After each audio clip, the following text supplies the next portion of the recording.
नमस्कार साथियों, मैं हूं सुशील और आप देख रहे हैं सुशील संवाद।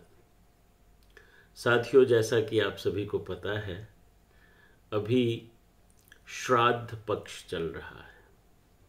ये 15 दिनों का जो एक दिवस हमारे सनातन धर्म में लोग मानते आए हैं, आइए इसको जानने का प्रयास करते हैं कि एक्चुअली में ये है क्या। और श्राद्ध में ये जो कई सारे प्रथाएं, कुप्रथाएं हैं, वो जो चलती आ रही है, उस पे विचार करते हैं कि क्या करना चाहिए, क्या नहीं करना चाहिए। आप सभी जानते होंगे, अभी एक बहुत बड़े स्कॉलर हैं आचार्य प्रशांत, जिनका वक्तव्य है वो एक शिविर में, एक कॉन्फ्रेंस में एक एमबीबीएस के स्टूडेंट ने उनसे पूछा कि आचार्य जी, मैं एमबीबीएस का छात्र हूँ और मेरा पिता 2 वर्ष पहले गुजर गया और वो दीक्षित उनसे हुए हैं आचार्य जी से, आचार्य प्रशांत जी से। तो मैं अपने परिजनों से वहाँ पे बात किया तो बोले कि श्राद्ध है, श्राद्ध में घर आ जाओ और जो भी परंपराएं चलती आ रही है उसके अनुसार क्रियाकलाप करो। तो इसने मना कर दिया, जो एमबीबीएस का स्टूडेंट है। तो उसके पेरेंट्स ने बोला कि अगर तुम इस परंपरा को नहीं मानोगे तो तुम घर मत आना। आचार्य प्रशांत जी का क्या जवाब था? इस प्रकार था, श्राद्ध क्या है?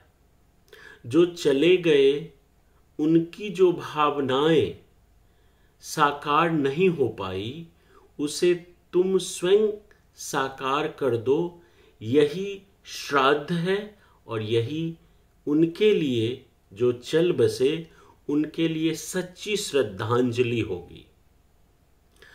परंपरा का निर्वाहन करना पूर्णतः गलत नहीं है, पूर्णतः गलत नहीं है, किंतु यदि वो अर्थहीन है तो फिर उसका कोई मतलब नहीं रह पाता। क्योंकि परंपरा का उद्देश्य भी सही दिशा में कर्म करने के लिए ही होता है। जिन परंपरा या प्रथाओं से हम उच्चतम संभावना को प्राप्त हो, वह हम सब के लिए हितकारी है और उसका पालन भी करना चाहिए।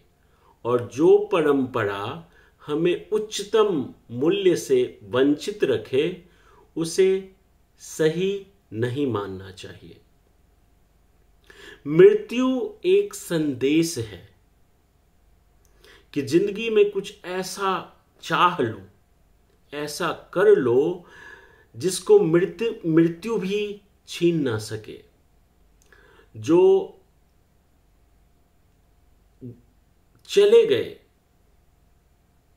और जो जिंदा है, जो चले गए वो तो चले ही गए, लेकिन जो जिंदा है वो तुम्हारे रूप में है।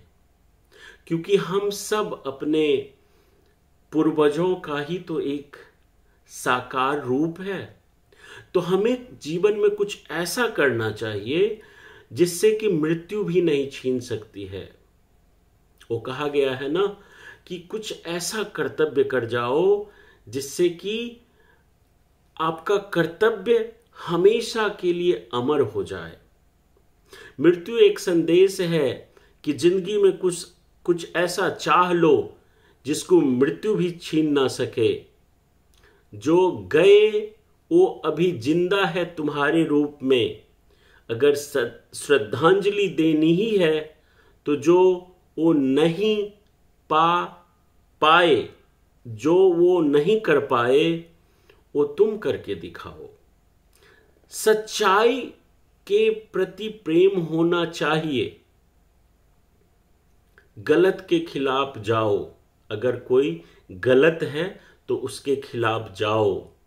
प्रथाएं परंपरा का अर्थ है तो सही है, पालन करो।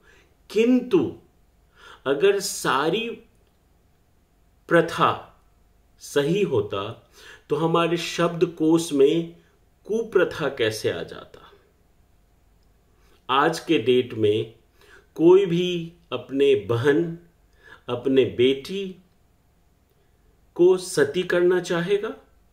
ये भी तो एक प्रथा था, जो कि अपने पति के मृत्यु पर उस सुहागन को आग में झोंक दिया जाता था, सती कर दिया जाता था।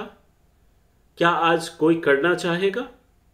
कितना बड़ा भी धर्म का चोला ओढ़ा हुआ हो, तो अगर नहीं कर सकता तो ये मृत्यु भोज, ये श्राद्ध, इससे क्या होने वाला है। और एक बात बताइए, अगर आपको आपके बेटा, आपका पोता बोले कि जब आप मर जाओगे तो आपका आत्मा किसी पेड़ पे लटका रहेगा, किसी तालाब में लटका रहेगा, और जब तक मैं तो पानी नहीं चढ़ाऊंगा तब तक तुम्हारा आत्मा तृप्त नहीं होगा, तो ये कितना अनसाइंटिफिक बात लगता है। एक बहुत ही रुचिकर कथा मैं सुनाता हूं। एक बार महात्मा बुद्ध रास्ते में जा रहे थे और देखा कि 2-3 पंडा पुरोहित रास्ते से आ रहे हैं। तो उनका खेत करीब 1.5-2 किलोमीटर दूर था और साथ में एक तालाब था। महात्मा बुद्ध का खेत कम से कम 10-15 खेत के बाद आता था, जहां पे वो तालाब था। तो महात्मा बुद्ध ने क्या किया, उस तालाब से पानी ऐसे करके दूसरे के खेत में डालने लगा। तो जब वो पंडा पुरोहित महात्मा बुद्ध को देखे तो पूछे कि महात्मन क्या कर रहे हैं? तो बुद्ध जी ने कहा कि मैं अपना खेत पटा रहा हूं। तो बोला, अरे ये कैसे संभव है? आपका खेत तो 10 खेत के बाद है और आप इस दूसरे के खेत में पानी डाल रहे हो, आपके खेत में कैसे पानी जाएगा? तो मुस्कुराकर महात्मा बुद्ध ने बोले कि यही तो मूर्खता आप बरसों से करते आए हो।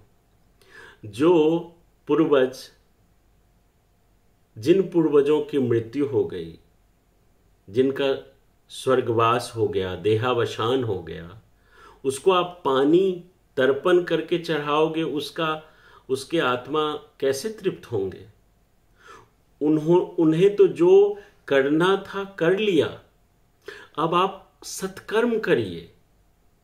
सत्कर्म क्या है? सत्कर्म को हम कैसे डिफाइन कर सकते हैं, ये मैं किसी अगले वीडियो में बताऊंगा। एक और कथा बताता हूं जो कि सनातन धर्म के बहुत ही करीब है। आप सब अगर श्रीमद् भागवत कथा सुनते होंगे तो आपने गोकर्ण और धुंधकारी की कथा जरूर सुनी होगी। गोकर्ण और धुंधकारी 2 भाई थे। धुंधकारी अपने दुर्व्यसन से, दुर्व्यवहार से मृत्यु को पा गया, और ऐसा श्रीमद् भागवत के कथाकार, प्रवचनकर्ता लोग बोलते रहते हैं कि धुंधकारी भूत बन गया, पिशाच बन गया। अब जब गोकर्ण जी ज्ञान अर्जन करके आए तो संत महात्मा को पूछे कि हम क्या करें जिससे धुंधकारी का स्वर्गवास हो पाएगा, वो भूत से बाहर निकलेगा। तो कुछ पंडित पुरोहित संत महात्मा बताए कि आप गया में जाइए और पिंड दान करिए। तो गया में गए, पिंड दान किए। लेकिन फिर भी जब गोकर्ण जी रात को सोते, धुंधकारी स्वप्न में आकर के उजूल फजूल बातें बताते। तो फिर पंडितों से पूछा। पंडितों ने कहा कि नहीं नहीं नहीं, उसका स्वर्गवास नहीं हुआ है, आपको श्रीमद् भागवत की कथा करनी होगी। जब आप श्रीमद् भागवत की कथा करेंगे, भगवान की प्रेम की धारा बहेगी, तब धुंधकारी इस भूत जो जोनी है उससे बाहर आएगा। तो देखिए, श्रीमद् भागवत में भी लिखा है कि ये पिंडदान करने से, ये तर्पण करने से किसी का भी अगर कोई भूत जोनी में है तो उसे बाहर नहीं निकल सकता। आपको ईश्वर के लिए कटिबद्ध होना पड़ेगा। सत्य प्रेम करुणा के तरफ भाव विभोर से अगर आप लगे रहेंगे तो एक पूर्वज क्या, जन्म जन्मांतर के पूर्वज का ऋण आप उतार पाएंगे। इसीलिए इन आडंबरों से बचिए कि हम पिंडदान कर देंगे तो हमारा पूर्वज स्वर्गवास हो जाएगा। कहीं पे पेड़ पे लटका हुआ आत्मा, कहीं तालाब में पड़ा हुआ आत्मा को स्वर्ग मिल जाएगा, नहीं, ये सब आडंबर है। हाँ, ये जो 15-20 दिन का टाइम है, इसमें कुछ पंडा पुरोहितों की कमाई अच्छी हो जाती है, जिस वजह से कोई पंडा पुरोहित आपको सही धर्म की बात नहीं बताएगा। क्यों? क्योंकि उसकी दुकानदारी बंद हो जाएगी, तो कैसे बताएगा। आप श्रीमद् भागवत का ये प्रमाण देखिए, जिसमें गया में जाकर के गोकर्ण जी महाराज जब धुंधकारी के लिए पिंडदान करते हैं, तर्पण करते हैं, तब भी धुंधकारी भूते रहता है। उसके लिए उनको श्रीमद् भागवत की कथा करनी पड़ती है, प्रेम की करुणा की अलख जगानी पड़ती है, तब जाकर के धुंधकारी भूत जोनी से बाहर निकलता है। ये कथा है। और हम आप सबको ऐसा ऐसा ऐसा गूटी पिलाया गया है, पिंडदान करो, तर्पण करो। अरे भाई, क्यों ये सब आडंबर मत करो, पाखंड मत करो। आचार्य प्रशांत जी को जरूर सुनिएगा यूट्यूब पे। मैं तो बहुत कठोर नहीं बोल रहा हूं, आप उनको सुनिएगा, बहुत मधुर बोलते हैं और बड़े सरल शब्द में उन्होंने इस श्राद्ध पे बहुत सुंदर वीडियो डाला है। आज के युवा को बहुत ही प्रामाणिकता से धर्म, सत्य, प्रेम, करुणा को समझना होगा। और आज के युग में जितने भी युवा हैं, उसको सत्य प्रेम की गंगा को जब तक हम प्रामाणिकता से नहीं समझाएंगे तो हमारा सनातन धर्म पे बहुत हानि होगा। इसीलिए जितने भी संत महात्मा हैं, उन सब से भी मेरा आग्रह है कि सनातन धर्म को बचाइए, पाखंड में मत उलझाइए। प्रणाम।